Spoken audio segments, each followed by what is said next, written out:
Cinema শুরু হয় একটি সরকারি হাসপাতালের এক ওয়ার্ড বয়কে দিয়ে। তার দায়িত্ব ছিল একজন অচেনা মৃত ব্যক্তির দেহ হাসপাতাল থেকে নিয়ে যাওয়া। সেই ব্যক্তির শেষকৃত্য সম্পন্ন হয়, আর তার অস্থি ও ব্যক্তিগত কিছু জিনিস, যেমন কয়েকটি আংটি ও একটি 500 টাকার নোট, ওয়ার্ড বয়ের কাছেই থাকে। একদিন সে যখন জঙ্গলের ভেতর দিয়ে যাচ্ছিল, হঠাৎ করেই সেই 500 টাকার নোট উড়ে গিয়ে একটি ভয়ঙ্কর পরিত্যক্ত হাভেলিতে ঢুকে পড়ে। যেহেতু মৃত লোকটির অস্থিও তার কাছেই ছিল, তাই সে হাভেলিতে পৌঁছানো মাত্রই সেই অস্থিগুলো থেকে এক ভৌতিক আত্মার জন্ম হয়।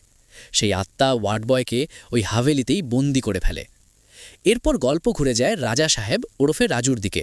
রাজু তার দাদিমা গঙ্গামা ওরফে গঙ্গা দেবীর সঙ্গে গ্রামে থাকে। গঙ্গা দেবী আলঝেইমার রোগে ভুগছেন। সবকিছু ভুলে গেলেও একজন মানুষকে তিনি কখনো ভুলতে পারেননি। তিনি হলেন তার স্বামী কনক রাজু। দাদি সবসময় রাজুকে বলেন তারা একসময় রাজ পরিবারের মানুষ ছিলেন, ভীষণ ধনী ছিলেন। কিন্তু রাজু এসব গল্প বহুবার শুনে ফেলায় এখন আর বিশ্বাস করে না। তার কাছে এগুলো সবই বানানো গল্প মনে হয়। রাজুর বাবা মা ছোটবেলাতেই তাকে ছেড়ে চলে গেছেন, তাই দাদি তার পুরো পৃথিবী। রাজু দাদিকে খুব ভালোবাসে, সব সময় তার খেয়াল রাখে। কিন্তু দাদি প্রায় তার স্বামীকে মনে করে অসুস্থ হয়ে পড়েন।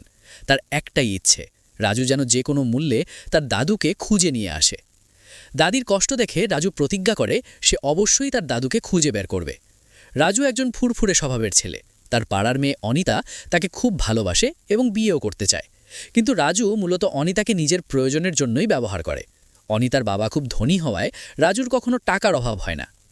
একদিন রাজুর বন্ধু তাকে একটি পুরনো ছবি দেখায়, যেখানে তার দাদুকে দেখা যায়। সেখান থেকেই জানা যায় কনক রাজু সম্ভবত হায়দ্রাবাদের চারমিনারের আশপাশে আছেন। রাজু হায়দ্রাবাদ যাওয়ার সিদ্ধান্ত নেয়। সেখানে তার মামা ব্যাংকি একজন কনস্টেবল, কিন্তু মামা জানায় সিআই সাহেব এই কাজের জন্য 5 লাখ টাকা চাইছেন। রাজু হতাশ হয়ে পড়ে। শেষে অনিতার কাছ থেকে টাকা নিয়ে হায়দ্রাবাদ রওনা দেয়। হায়দ্রাবাদে গিয়ে রাজুর দেখা হয় এক মেয়ের সঙ্গে। তার নাম ব্যাসি। প্রথম দেখাতেই রাজু তার প্রেমে পড়ে। ব্যাসি একজন চার্চে কাজ করে এবং শিগগিরই নান হতে চলেছে। চার্চে রাজু জানতে পারে একটি ছোট শিশুর হার্টের সমস্যা, যার চিকিৎসার জন্য টাকা দরকার। রাজুর কাছে থাকা পুরো 5 লাখ টাকা সে কোনো দ্বিধা ছাড়াই দান করে দেয়। এতে ব্যাসিও রাজুর প্রতি আকৃষ্ট হয়। কিন্তু সমস্যাটা হলো, নান হয়ে গেলে ব্যাসি আর বিয়ে করতে পারবে না, আর এই সত্যটা রাজুর অজানা। একদিন ব্যাসি রাজুকে জানায় তার দাদু কনক রাজু চার্চের টাকা লুট করে পালিয়েছে। তবে দাদি বিশ্বাসই করতে পারেন না, তার স্বামী এমন কাজ করতে পারে না। এরই মধ্যে রহস্যময়ভাবে ভৈরবী নামে এক মেয়ে রাজুর সামনে হাজির হয় 1 কোটি টাকার স্যুটকেস নিয়ে। শর্ত একটাই, এই টাকা কনক রাজুকেই দিতে হবে। পরে জানা যায় ভৈরবী আসলে গঙ্গা রাজুর নাতনি, এবং এই পুরো খেলাটা চলছে কনক রাজুকে খুঁজে বের করার জন্য। শেষ পর্যন্ত সবাই সেই ভয়ঙ্কর হাভেলিতে পৌঁছায়, যেখানে কনক রাজুর আত্মা তার টাকার মধ্যেই বন্দী। সেখানে একের পর এক ভৌতিক ঘটনা ঘটতে থাকে।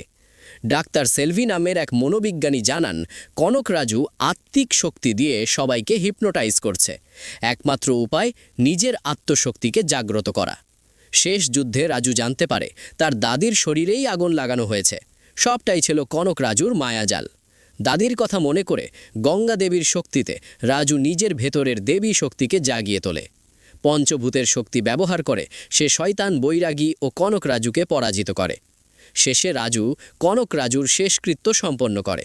দাদি আলজেইমারের কারণে তাকে চিনতেই পারেন না, এতেই রাজু স্বস্তি পায়। শেষ দৃশ্যে রাজুর মতো দেখতে এক জোকার চরিত্র হাজির হয়, যে স্পষ্ট ইঙ্গিত দেয় এই গল্প এখানেই শেষ নয়, আসছে পার্ট 2।